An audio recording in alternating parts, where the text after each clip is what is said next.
Nathan, Paul. Here we are in the dark. It's great. What a second half performance for you guys out there, Nathan. Yeah, no, we had belief. We came in at half time. We knew we were going to get something out of it. It was just about, getting that goal and building from it. So. It was a quintessential game of two halves. First half, you didn't even get a sight of their penalty box, let alone their goal. What did Jacko say at half time to make the change to get you on that front foot? Yeah, no, Jacko just said keep believing. As I said before, we just felt within us that we're going to get a point, at least all three. So he said keep doing what we're doing, just get a bit more pressure on the ball, get the wingers to jump, and yeah. In terms of your own game, I thought you were fantastic today, not just at the back, but in terms of carrying the ball out from the back as well, and being that man who put his head on it. What was that performance like? When morale is low, you need something. You get a team like Melbourne City come into town, knowing you have to get something out of them. And then, in fairness, you take centre stage.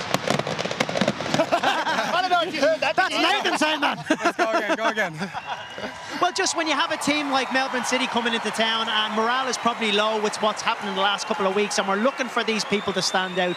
Maybe we're talking about the names like Trent Sainsbury coming back, Brian Kaltak, but then yourself, you come up and you put your head on the ball and you get that fully deserved goal. Yeah, look, having Trent back is obviously massive. He's a big player.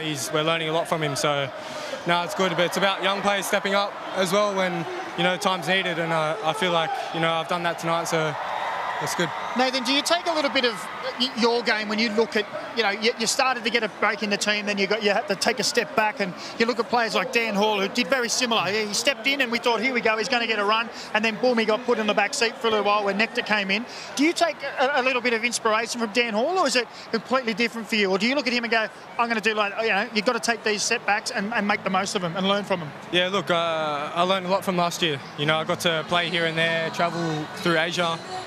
But now I feel like, it's my year. I'm ready to take the opportunity. Last year I might have let it slip a little bit, and then, fair play to Hall. He's unbelievable, and what a guy too. So, but no, this year I'm feeling good and I'm feeling ready. So you're not going to let us, no one's going to take that spot from you now, huh? Yeah. It's funny that you talked about what an impact that Nectar had on you. He scored his first goal in Scotland the weekend as well, and then you got one too. I mean, I didn't know you were going to do that. but I suppose, I'll keep going back to it, just in terms of the morale. I mean, that's been very, very tough for you guys at the moment, and we've probably been questioning you an awful lot. You've probably been questioning yourselves as well. How do you manage to pick yourself up there? We're asking about what that message is like at halftime. You guys don't need the coach to tell you what you need to get out of you. How do you dig deep and you find that when it really matters? Yeah, look, I think it's within ourselves, on the pitch, off the pitch. We're a very close bunch of boys. We feel like we're always in the games. We might be inconsistent here and there, but I feel like we're getting the right foundations. It's just about getting the results behind it. So I think it's just within ourselves, within the experienced boys. Having Trent back, as I said, is huge, and we use him, his presence, and Stormy as well, experience, Brian. We've got the older boys that help us push through. So I see. That's funny for me, because Sains was a real young pain in the backside when I was around. So obviously we just spoke before you came on, or we came on air. You talked about the quick turnaround in games. Yeah, we got Christmas time through the New Year's. You've got a game every 3 games. Do you prefer that as a player?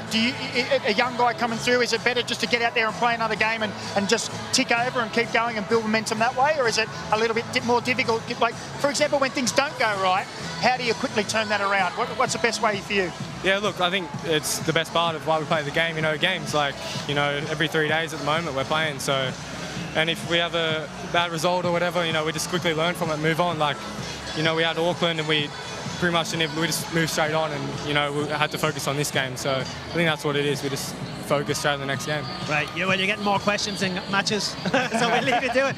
Happy New Year. Congratulations on the first goal.